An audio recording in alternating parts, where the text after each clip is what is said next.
नमस्कार दोस्तों। लखनऊ के ऐतिहासिक और भव्य भारत रत्न श्री अटल बिहारी वाजपेयी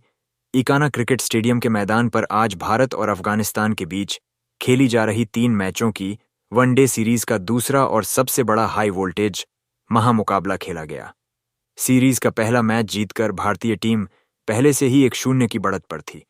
इसलिए अफगानिस्तान के कप्तान हशमतुल्लाह शाहिदी के लिए यह करो या मरो की जंग थी। लखनऊ की स्टर्निंग और लाल मिट्टी की पिच पर टॉस का सिक्का जब हवा में उछला तो किस्मत ने एक बार फिर भारतीय कप्तान शुभमन गिल का साथ दिया।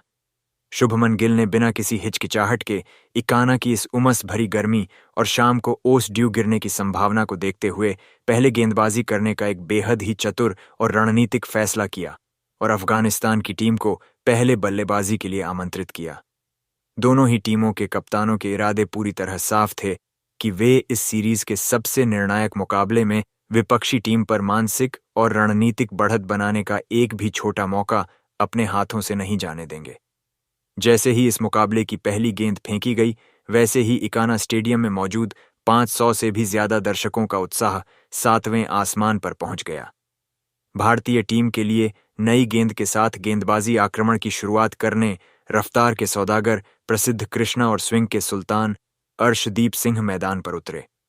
उनका सामना करने अफगानिस्तान की तरफ से उनके 2 सबसे भरोसेमंद और आक्रामक सलामी बल्लेबाज यानी पिछले मैच के शतक वीर रहमानुल्लाह गुरबाज और क्लासिक बल्लेबाज इब्राहिम जादरान क्रीज पर तैनात थे। प्रसिद्ध कृष्णा ने अपनी पहली ही इन स्विंगर डिलीवरी कड़क टप्पे पर डाली, जिस पर रहमानुल्लाह गुरबाज ने मजबूत फ्रंट फुट बाहर निकाला और कलाइयों का बेहद ही आलीशान इस्तेमाल करते हुए मिड ऑन के बगल से एक मखमली चौका झड़कर अपनी टीम का खाता खोला। इसके बाद अर्शदीप सिंह ने दूसरे छोर से अपनी स्विंग का जलवा दिखाया। उनकी एक कड़क अंदर आती गेंद पर इब्राहिम जादरान पूरी तरह से असहज दिखे और शरीर से दूर खेलने के चक्कर में बीत हुए, जहां गेंद बल्ले का बाहरी किनारा लेकर सेकंड स्लिप के बिल्कुल पास से सुरक्षित तरीके से थर्ड मैन बाउंड्री के पार 4 रनों के लिए निकल गई। अफगानिस्तान की सलामी जोड़ी ने शुरुआती पावर प्ले में भारतीय तेज गेंदबाजों के खिलाफ काफी आक्रामक और बेखौफ रवैया अपनाया था।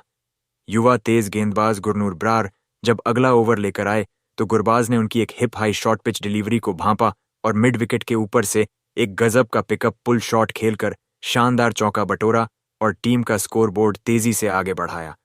लेकिन भारतीय स्पिनर्स के आक्रमण पर आते ही रनों की इस तूफानी गति पर पूरी तरह से अंकुश लग गया और मैच में पहला बड़ा टर्निंग पॉइंट देखने को मिला। कप्तान शुभमन गिल ने इकाना की पिच के मिजाज को समझते हुए ऑलराउंडर वाशिंगटन सुंदर और पिछले मैच के हीरो हर्ष दुबे की स्पिन जोड़ी को मोर्चे पर तैनात किया। हर्ष दुबे ने अपनी कसी हुई फिरकी का ऐसा मायाजाल बुना जिसने अफगानिस्तान के बल्लेबाजों को पूरी तरह से बैकफुट पर धकेल दिया। हर्ष ने ऑफ स्टंप के बाहर हवा में लूप देती हुई एक बेहतरीन फ्लाइटेड डिलीवरी डाली, जिस पर रहमानुल्लाह गुरबाज 28 रन पर क्रीज से बाहर निकलकर सीधे गेंदबाज के सिर के ऊपर से एक बड़ा हवाई शॉट खेलने की बड़ी भूल कर बैठे। गेंद पिच पर गिरकर जादुई तरीके से अंदर की तरफ घूमी और उनके बल्ले का अंदरूनी किनारा इनसाइड एज लेकर सीधे विकेटों में समा गई और हर्ष दुबे ने भारत को पहली और सबसे बड़ी सफलता दिला दी। गुरबाज के आउट होने के बाद नंबर 3 पर सेडिकुल्लाह अटल क्रीज पर आए, लेकिन दूसरे छोर से वाशिंगटन सुंदर ने अपनी कसी हुई लाइनों से अफगानिस्तान के मध्यक्रम की कमर तोड़कर रख दी। सुंदर की एक कड़क आर्म बॉल जो टप्पा खाकर तेजी से सीधी रही, उस पर Ibrahim Zadran front foot defence करने की कोशिश में लाइन से पूरी तरह चूक गए और गेंद सीधे उनके पैड्स पर जा टकराई। भारतीय खिलाड़ियों की एक बेहद तीखी और आसमान छूती अपील पर मैदानी अंपायर ने बिना कोई समय गंवाए अपनी उंगली हवा में उठा दी और इब्राहिम जादरान 32 रन बनाकर एलबीडब्ल्यू आउट हो गए। 2 विकेट जल्दी गिर जाने के बाद अनुभवी रहमत शाह और कप्तान हशमतुल्लाह शाहिदी ने मिलकर पारी को संभालने और एक मजबूत साझेदारी बुनने का एक साहसी प्रयास किया। शाहिदी ने आते ही हर्ष दुबे की फ्लाइटेड गेंद पर अपने कदमों का शानदार इस्तेमाल किया और लॉन्ग ऑन बाउंड्री के पार एक प्रचंड आलीशान और गगनचुंबी छक्का झड़कर भारतीय टीम पर दबाव बनाने का प्रयास किया।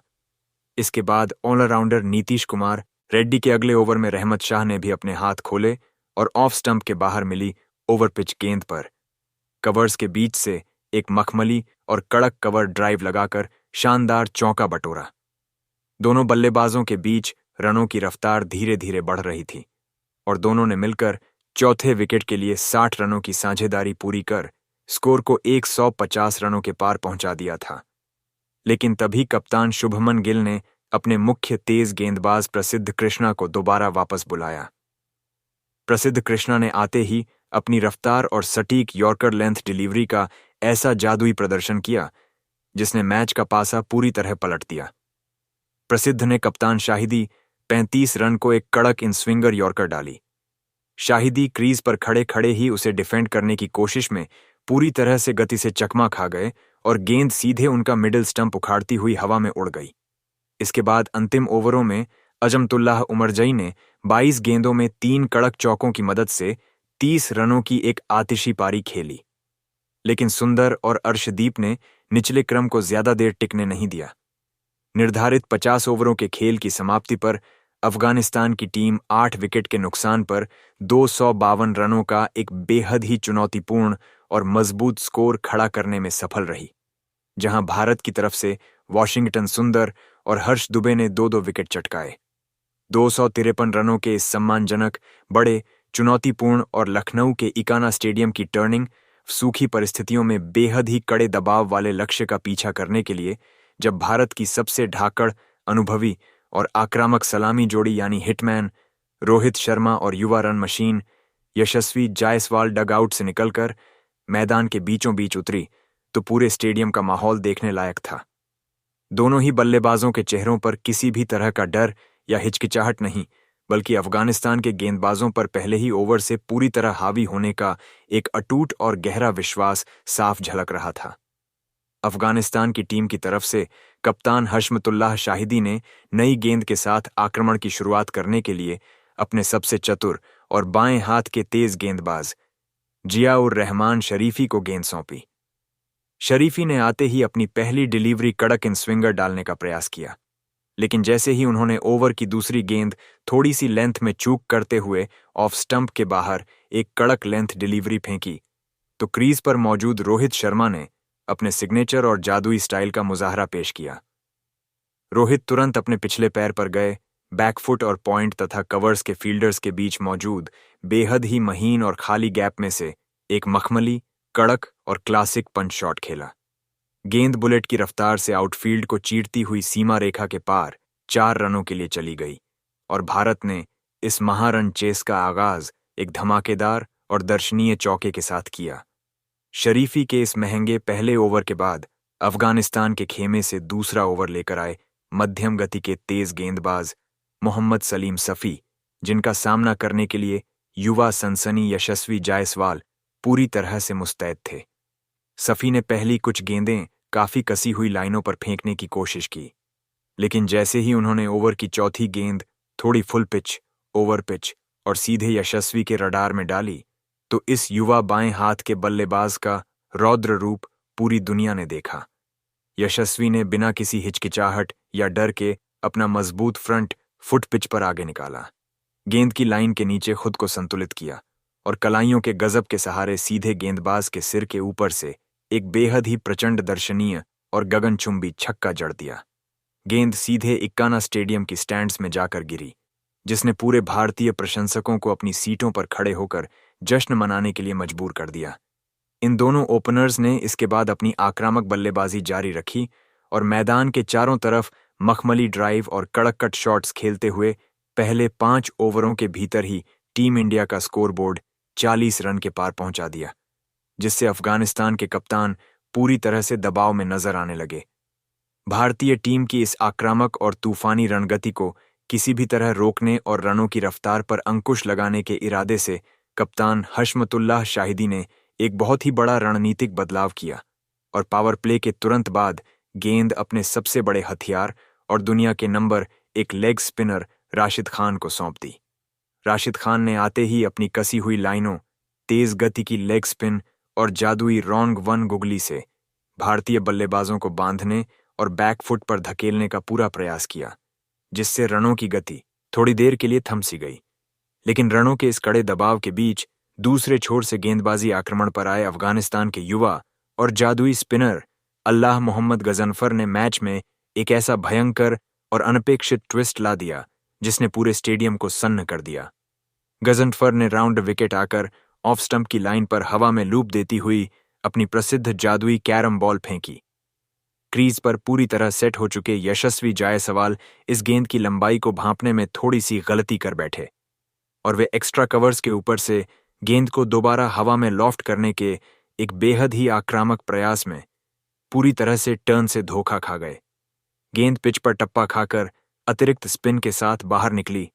और उनके बल्ले का मोटा बाहरी किनारा आउटसाइड एज लेकर शॉर्ट थर्ड मैन पर खड़े फील्डर के हाथों में एक बेहद आसान से कैच के रूप में समा गई।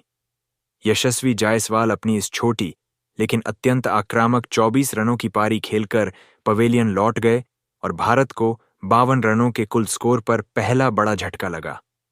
यशस्वी जायसवाल के आउट होने के बाद नंबर 3 की सबसे महत्वपूर्ण पोजीशन संभालने के लिए खुद टीम इंडिया के युवा कप्तान और रन मशीन शुभमन गिल मैदान पर उतरे। गिल ने क्रीज पर कदम रखते ही अनुभवी रोहित शर्मा के साथ मिलकर बड़ी ही परिपक्वता से सिंगल डबल चुराकर पारी को आगे बढ़ाना शुरू किया ताकि विकेट गिरने के बाद टीम पर रनों का कोई मानसिक दबाव न बन सके। रोहित शर्मा एक छोर पर अपनी क्लासिक और मखमली बल्लेबाजी का मुजाहरा पेश कर रहे थे। राशिद खान जब अपना अगला स्पेल लेकर वापस आए तो उन्होंने रोहित को एक लूप देती हुई फ्लाइटेड डिलीवरी डाली, जिस पर रोहित ने तुरंत अपनी पोजीशन बदली, घुटने टेके और अपनी शानदार व लचीली कलाइयों का इस्तेमाल करते हुए गेंद को मिड विकेट की तरफ भेजकर एक करारा तेज और दर्शनीय चौका बटोर लिया। इसी खूबसूरत चौके के साथ हिटमैन रोहित शर्मा ने वनडे क्रिकेट का अपना एक और शानदार व यादगार अर्धशतक भी पूरा कर लिया, जिसे देखकर पूरे भारतीय डगआउट ने खड़े होकर तालियां बजाई। रोहित और शुभमन गिल ने मिलकर इसके बाद अफगानी स्पिनर्स के खिलाफ काउंटर अटैक जारी रखा और देखते ही देखते दूसरे विकेट के लिए 75 रनों की एक बेहद मजबूत, ऐतिहासिक और अटूट साझेदारी पूरी कर ली, जिसने भारत को जीत की दहलीज के और ज्यादा करीब ला खड़ा किया। लेकिन जैसे ही भारतीय टीम इस मैच को पूरी तरह से एक तरफा बनाने और अपनी जीत सुनिश्चित करने की तरफ बढ़ रही थी, तभी जादुई स्पिनर राशिद खान ने अपनी फिरकी का एक ऐसा खौफनाक और अभेद्य चक्रव्यूह बुना जिसने भारतीय प्रशंसकों को थोड़ी देर के लिए गहरी चिंता में डाल दिया। राशिद ने राउंड विकेट आकर मिडिल स्टंप की लाइन पर अपनी सबसे खतरनाक और तेज गति की रॉन्ग वन गुगली डिलीवरी डाली, जो हवा में तैरती हुई पिच पर गिरने के बाद तेजी से अंदर की तरफ आई। अर्धशतक बनाकर खेल रहे रोहित शर्मा क्रीज पर खड़े खड़े ही बिना किसी फुटवर्क के उसे फ्रंट फुट पर डिफेंड करने का एक गलत प्रयास कर बैठे। गेंद पिच पर अतिरिक्त गति के साथ अंदर आई और रोहित के बल्ले को पूरी तरह छकाती हुई सीधे उनके पिछले पैड पर जा टकराई। अफगानिस्तान के खिलाड़ियों की एक बेहद तीखी, गगनभेदी और आसमान छूती अपील पर मैदानी अंपायर ने बिना कोई समय गंवाए तुरंत अपनी उंगली हवा में उठा दी। रोहित ने अपने साथी गिल से बात की, लेकिन लाइन पूरी तरह सीधी होने के कारण उन्होंने रिव्यू नहीं लिया। रोहित शर्मा 58 रनों की एक बेहतरीन व मजबूत अर्धशतकीय पारी खेलकर एलबीडब्ल्यू आउट हो गए और भारत को 127 के स्कोर पर दूसरा झटका लगा। रोहित शर्मा के आउट होने के बाद नंबर 4 की पोजीशन संभालने और पारी को फिनिश करने के इरादे से मध्यक्रम के सबसे मजबूत बल्लेबाज श्रेयस अय्यर क्रीज पर आए, जिन्होंने आते ही कप्तान शुभमन गिल का बखूबी साथ निभाया और रोटेशन ऑफ स्ट्राइक के जरिए रनों की गति को बनाए रखा। दूसरे छोर पर खड़े कप्तान शुभमन गिल ने इस बीच अफगानिस्तान के तेज गेंदबाजों के खिलाफ अपने कप्तानी तेवर पूरी तरह से साफ कर दिए। मोहम्मद सलीम सफ़ी जब दोबारा वापस आए तो उन्होंने गिल को डराने के इरादे से फजल हक फारूकी के स्टाइल में एक तीखी hip high short pitch bouncer delivery फेंकी, लेकिन गिल इस तरह के शॉट्स खेलने में माहिर हैं। उन्होंने तुरंत अपने शरीर का पूरा वजन पिछले पैर पर ट्रांसफर किया और कलाइयों को रोल करते हुए शॉर्ट आर्म जैब अंदाज में एक गजब का और कड़क पुल शॉट खेला। गेंद हवा में तैरती हुई सीधे डीप स्क्वायर लेग बाउंड्री के पार 4 रनों के लिए चली गई और कप्तान ने अपनी वर्ल्ड क्लास बल्लेबाजी का परिचय दिया। इसके ठीक अगले ओवर में श्रेयस अय्यर ने भी स्पिनर मोहम्मद नबी के खिलाफ अपनी आक्रामकता दिखाई। नबी की एक फ्लाइटेड गेंद पर अय्यर ने तुरंत डाउन द ट्रैक क्रीज से बाहर कदम निकाला। गेंद की पिच तक पहुंचकर उसे लॉन्ग ऑन फील्डर के सिर के ऊपर से एक आलीशान हवाई शॉट के जरिए बाउंड्री के पार 4 रनों के लिए भेज दिया। लेकिन अनुभवी स्पिनर मोहम्मद नबी ने इस प्रहार के बाद आसानी से हार नहीं मानी और अपने इसी ओवर की आखिरी गेंदों पर मैच में एक और बड़ा रणनीतिक दांव खेल दिया। नबी ने राउंड विकेट आकर ऑफ स्टंप की लाइन पर थोड़ी तेज गति से सीधी रहती हुई आर्म बॉल डिलीवरी डाली। श्रेयस अय्यर इस गेंद पर दोबारा बड़ा शॉट खेलने के लालच में क्रीज से बाहर निकल आए और गेंद की गति व ड्रिफ्ट से पूरी तरह धोखा खा गए। गेंद बल्ले के अंदरूनी किनारे को पूरी तरह छकाती हुई सीधे उनके ऑफ स्टंप की गिल्लियां बिखेरती हुई निकल गईं और पूरा अफगानी खेमा जश्न में डूब गया। श्रेयस अय्यर 15 गेंदों में 18 रनों की एक छोटी लेकिन उपयोगी पारी खेलकर क्लीन बोल्ड हो गए और भारतीय प्रशंसकों से खचाखच भरे इकाना स्टेडियम में सन्नाटा पसर गया, क्योंकि टीम इंडिया का स्कोर अब 3 विकेट के नुकसान पर 160 रन हो चुका था और मैच में एक बार फिर रोमांच का तड़का लग गया था। अब मैदान पर फिनिशर के रूप में केएल राहुल और विकेटकीपर बल्लेबाज ईशान किशन क्रीज पर मौजूद थे। भारत को जीत के लिए अंतिम 10 ओवरों में प्रति ओवर लगभग 6 रनों की दरकार थी और इकाना की पिच पर गेंद काफी ज्यादा टर्न हो रही थी। राशिद खान और गजनफर की घातक स्पिन जोड़ी ने रनों की गति पर पूरी तरह अंकुश लगा दिया था, जिससे दबाव लगातार बढ़ रहा था। लेकिन केएल राहुल ने अपने अनुभव का पूरा इस्तेमाल किया। उन्होंने उमरजई के ओवर में लगातार 2 गेंदों पर 2 दर्शनीय चौके झड़कर भारत की जीत को पूरी तरह से सुनिश्चित कर दिया। इसके बाद ईशान किशन ने भी राशिद खान की स्लोअर शॉर्ट बॉल को भांपा और कलाइयों को रोल करते हुए एक गजब का स्विवेल पुल शॉट खेला, जिससे गेंद स्क्वायर लेग बाउंड्री के पार 4 रनों के लिए चली गई। मुकाबले के अंतिम ओवरों में रनों का रोमांच पूरी तरह से अपने चरम पर था और लखनऊ का पूरा मैदान भारतीय टीम के हर एक शॉट पर झूम रहा था। भारत को जीत के लिए अब बेहद ही कम रनों की दरकार थी और केएल राहुल इस मैच को आखिरी ओवर तक खींचने के मूड में बिल्कुल नहीं थे। पारी के 48वें ओवर की चौथी गेंद पर केएल राहुल ने चालाकी से शॉर्ट मिड विकेट की तरफ गेंद को धकेला और तेजी से दौड़कर एक सिंगल चुरा लिया और इसी ऐतिहासिक यादगार और सनसनीखेज सिंगल के साथ ही भारतीय क्रिकेट टीम ने 47.4 ओवरों में 3 विकेट के नुकसान पर 253 रनों का लक्ष्य सफलतापूर्वक हासिल करके इस दूसरे वनडे मुकाबले को 7 विकेट के एकतरफा व महाअंतर से अपने नाम कर लिया। लखनऊ के इस खूबसूरत और भव्य मैदान पर भारतीय टीम की यह महाजीत उनके अदम्य साहस, गेंदबाजों के अत्यंत अनुशासित व मारक प्रदर्शन, रोहित शर्मा की क्लासिक बल्लेबाजी और अंत में शुभमन गिल की 72 रनों की नाबाद कप्तानी पारी तथा केएल राहुल के 34 रनों के नाबाद फिनिशर कैमियो के पूर्ण दबदबे से सराबोर रही। इस हाई वोल्टेज मुकाबले को बड़ी ही सहजता के साथ जीतकर टीम इंडिया ने न केवल इस वनडे सीरीज को अपने नाम कर लिया है, बल्कि इकाना के इस ऐतिहासिक मैदान पर खुद को विश्व क्रिकेट पटल पर एक बेहद ही अजेय, अकल्पनीय और निर्णायक महाविजेता के रूप में पूरी तरह से स्थापित कर दिया है।